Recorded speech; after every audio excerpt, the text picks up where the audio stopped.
After studying law for 5 years, I got a job offer at one of the top law firms of India. The CTC package was 7-figure. That is a dream for any fresh graduate. But I decided not to take it. Instead, I got into the world of creator and building businesses. I started working with Akshat and we built his YouTube and launched Wisdom Hatch. Now, the reactions I got for taking such a step were mixed. Some people were horrified, some appreciated, and others were confused that why would I even think of taking such a step. I also got a lot of comments saying that they want to do it too. So I thought, let me give you a real picture of what it is like for me to not do law after spending 5 years studying it, or maybe just following the unconventional path. This video is going to be a bit personal. I'm going to talk about my background, my opinions, and will share my honest learnings with you. I'll try to present both points of views, the benefits that I got as well as the risks that I took. So I hope you appreciate that by giving this video a like. Now let's have a tete-a-tete. I have to tell you the investment that I did to complete my undergraduation. Now, law degree in India is not a cheap affair. I spent close to 10 lakhs to complete my 5-year law course right after high school. Now, I definitely know what you must be thinking. Are you insane for leaving behind law after having spent so much money? Well, to be very honest, I just didn't feel it was right for me. Don't come at me, I have my reasons. Now, during my course, I got a lot of opportunities to understand the practical realities of this field. There is a lot of diversity, there is a lot of glamour, you go to offices, deal with different types of clients, and it is super interesting to deal with complexities and playing around with interpretations of law. I did a lot of internships at law firms, policy making departments, Niti Aayog, talked to the secretary of a government department. But the truth is, I was just not able to put my heart into it. Then came the sleepless nights and the dread. Imagine spending 5 years preparing for something you realize that doesn't excite you. I had to ask myself, do I really want to get into a career that doesn't fire me up, that doesn't excite me enough to wake up every morning and do the work that I'm supposed to like? The answer was honestly not really. Then came the opportunity. When I started working with Akshat, I found something new.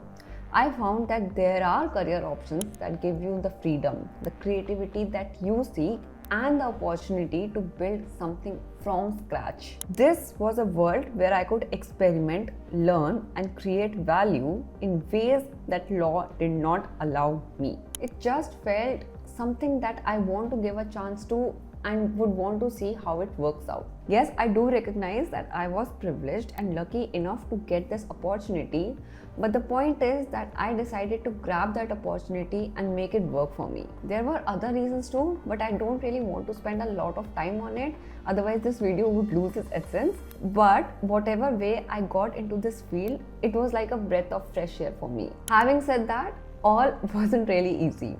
Following an unconventional path has its own set of challenges, has their own doubts that creep upon you.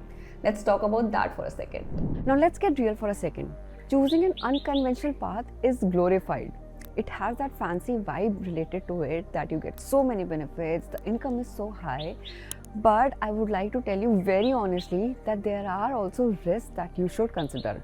So it is important that we do a pros and cons analysis before stepping into any world. Now, if you are getting into building your own business, that is a literal translation of make your own rules. That means that there is less bias or there are less rules to be followed which are laid down by others. You record your videos, you launch your products, you have your own style. You do not have to follow a 20-year-old format that was laid down by someone else. This leads to the second pro, that is you have an opportunity of unlimited creativity. If you want to go to a new country to try something else out, to try a different format, go do that. If you want to get into a different kind of business, you can do that. And that calls for the third pro, that is you have the ownership of your content.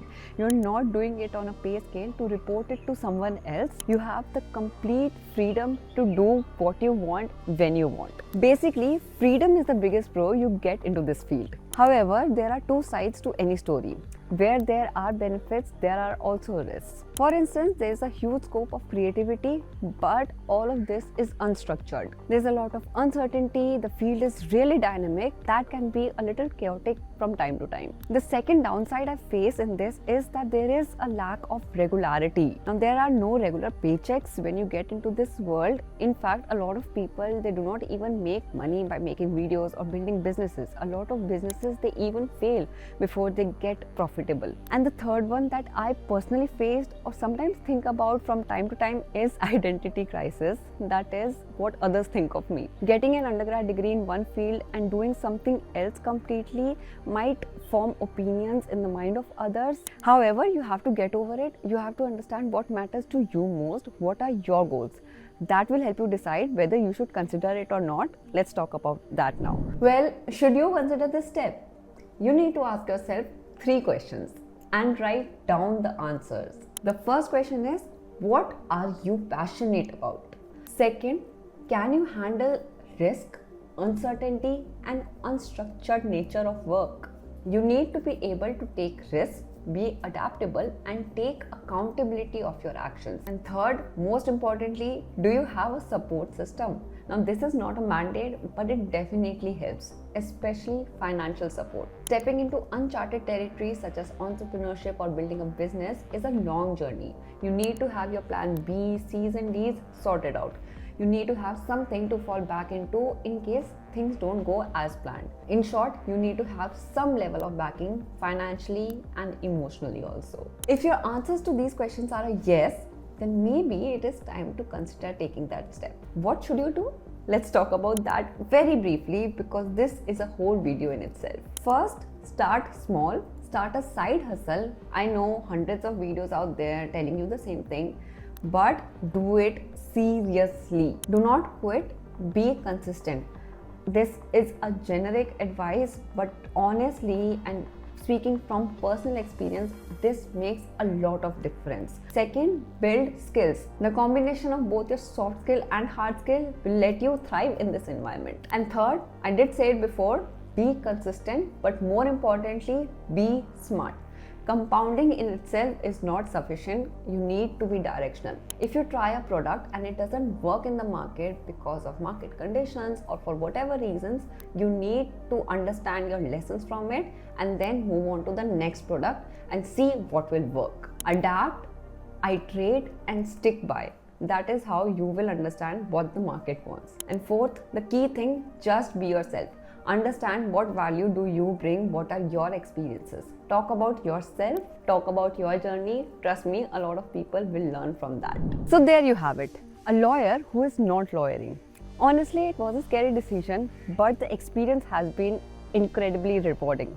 I'm still growing, learning, figuring things out, but I wouldn't have it any other way. If this video resonated with you, do hit the like button and subscribe and let me know what other topics do you want me to talk about. I would love to cover them. See you on the next video.